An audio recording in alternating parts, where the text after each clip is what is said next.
আব্বু কি ঘটনা, কি নিয়ে ঘটনা?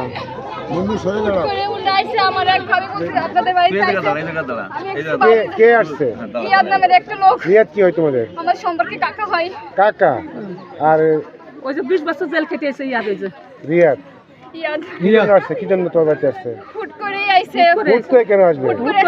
ফুট করে আইছে বলে এরা ঠিক মতন জানে না মনে হয়। আমরা ভালো করে জানি না। কে জানে? আশেপাশের লোক আইছে বলতেছে যে আমাদের না না, তোমাদের বাড়িতে যে আসলো কি কারণে আসলো? আমাদের সাথে তার কোনো দ্বন্দ্ব না কিছু না। তাহলে আমার বাড়িতে কেন আসবে তোমার বাড়িতে? ওই যে ছেলে বউ সাথে ছেলের বউর সাথে সম্পর্ক।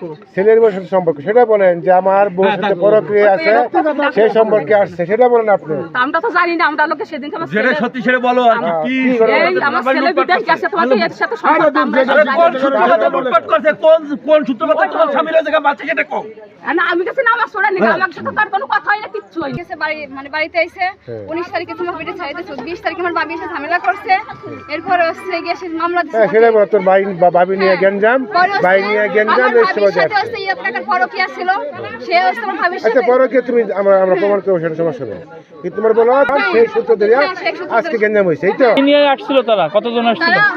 তারা অনেক মানুষ আসছে, হাতে আসছে এরকম করে রান দাও। বাড়িতে কোনো মাল সামান আছে নাকি সেটাও কও। কিছুই না আলো তো সেটাই কও, লুটপাট করে নিয়ে গেছে। আপনার ঘরে ঢোকেন, কি ছিল? ঘরে হচ্ছে ফ্রিজে কিছু না, আমার ভাইয়ের টলি আনছিল, ঘরে টলিতে কিছু নাই, ঘরে কিছু নাই, ব্যাগ বসে আপনার কিছুই নাই।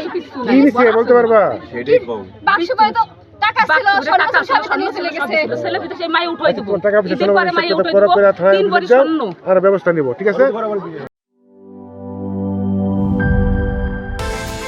বিকাশ পেমেন্টে 10,000 টাকার বেশি অফার। শপিং চলছে তো।